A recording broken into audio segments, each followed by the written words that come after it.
So everyone, welcome to the Power Play with CJ to focus in on the first round series between the Nashville Predators and the Chicago Blackhawks. That'll start tomorrow night in the Windy City. You get the Windy City and the Music City, as the two teams will play each other in the playoffs for the third time. Obviously, the Hawks took it and beat the Predators in 2010 en route to their first Stanley Cup with this nucleus, and 2 years ago, 2015, en route to their third Stanley Cup with this nucleus.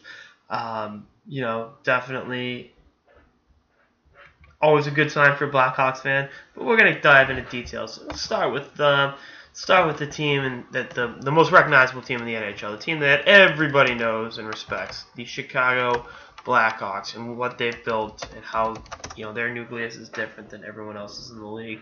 You look at the high-end talent they have. Anytime you can get a Jonathan Toews and a Patrick Kane in your lineup, you're gonna win some hockey games. Same thing with Duncan Keith on defense. But I think anyone that really watches and understands how the Hawks operate, it goes way beyond the big names. You're looking at a guy like Ryan Hartman, 19 goals on the season, very, very quietly. Richard Panik, quietly 22 goals on the season. Some of the other, younger guys that nobody's heard of. Tyler Motte out of Michigan, played some minutes with them earlier this year. John Hayden out of Yale, going right from the collegiate game to the NHL. All these young guys kind of filling in and doing a number of different roles, and the way that they're able to kind of plug and play guys is a testament to the team that Stan Bowman has built and Coach Quenneville has coached to be this successful. They have identified their guys that are the backbone of their team. 88, 19, 81, 50, 2, and 7, right?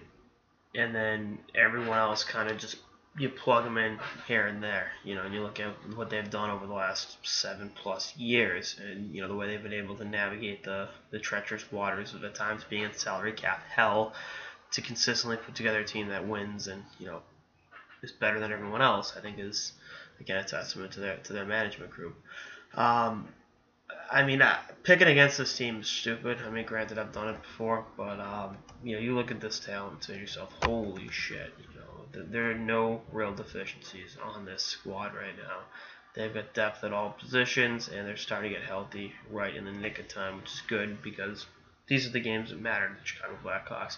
Artem and Isimov should be playing Game 1, and I think that's going to really kind of put everything else into place. And you look at, again, that top six, Anisimov, Kane, Panarin, Toews, Hossa, and Panik. Panik be at the right place at the right time, but it's just it works. And then again, their bottom six is what kind of creates the distance between them and the rest of the pack.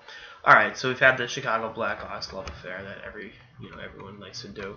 Now let's focus in on the Nashville Predators, a team that I've really been fond of watching play this season. They've got a lot of talent themselves. Obviously, opened the offseason last year with a bang by trading captain and longest tenured Predator Shea Weber to Montreal in exchange for PK Subban. You look at that trade and how that kind of changed the cultural identity of this team and how they wanted to play a more up-tempo style to really fit what Peter Laviolette's coaching is all about. And they got just that. And again, the calling card for the Nashville Predators franchise throughout its inception has been defense.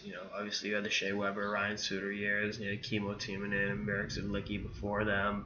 But you look at this addition, you got Subban. Roman Jossi's a top defenseman in the National Hockey League. Nobody will argue that. Ryan Ellis had a phenomenal year and a very low cap hit on a long-term contract. And then you got guys like Matthias Ekholm, who's really kind of fit in very well with what their team's all about. And going a step further, Matt Irwin was written off for dead this season. If anyone that watched him play those 2 games for the Bruins last year knows what I'm talking about. And now here he is doing some really good things and being a nominee for the Masterton Trophy. Again, that's pretty cool.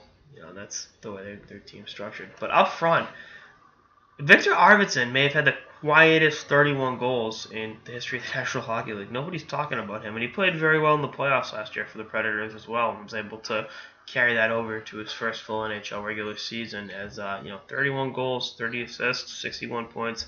Very, very quiet in doing so. Him and Philip Forsberg, both scoring 30 goals, I think is what separates this edition of the Nashville Predators from maybe other years, where they're getting a ton of productivity from their forwards and getting those 30 goals. So that's pretty cool in my humble opinion. But and actually, I just looked it up right now. Arvidsson, never mind, I misread that. Forgot I said anything. I misread a statistic from last year. I was gonna say he missed being rookie eligible by 1 game, but it was more than that because it's actually a lot more than that. Sometimes I forget how to read. And then down the middle, Ryan Johansson. If you give up Seth Jones, you better get a good player back, and Ryan Johansson fits the category of being a really good hockey player, and really solidifying their group down the middle, and other guys throughout their lineup that can contribute. I mean, James Neal, we know what he can do. Craig Smith had double-digit goals. I mean, obviously Philip Forsberg. I mean, what more do you want me to say about him? And I think one guy that I think is due for a nice playoff run is Colin Wilson. The guy always seems to step up in the playoffs, and he will be a big, contributor to Nashville in this series if they want to win it. I also really liked the play of Kevin Fiala at times. He really showed that he's smart beyond his years and can play at a high level. He's been up and down over most of the last year and a half, 2 years now. Going back to the 2014-2015 season where he's gotten cups of coffee in the NHL and been sent down. Actually got in a playoff game 2 years ago against the Blackhawks. Excuse me. So.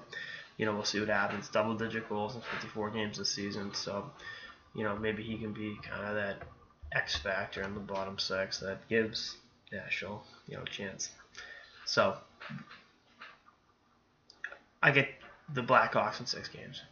I really like the Chicago team. I think Nashville will give them some trouble, but I think at the end of the day, this is Chicago's opportunity to really cement themselves as one of the, they're already the greatest team of this era, but when you look back at, the all-time great teams, they're able to win 4 Stanley Cups in a 7-year stretch in the salary cap league, in the salary cap driven league. I don't know what else needs to be said. So we'll see. Anyway, that's all I got. This episode of the Power Play with CJ. Stay tuned for episodes throughout the season and beyond. Later, guys.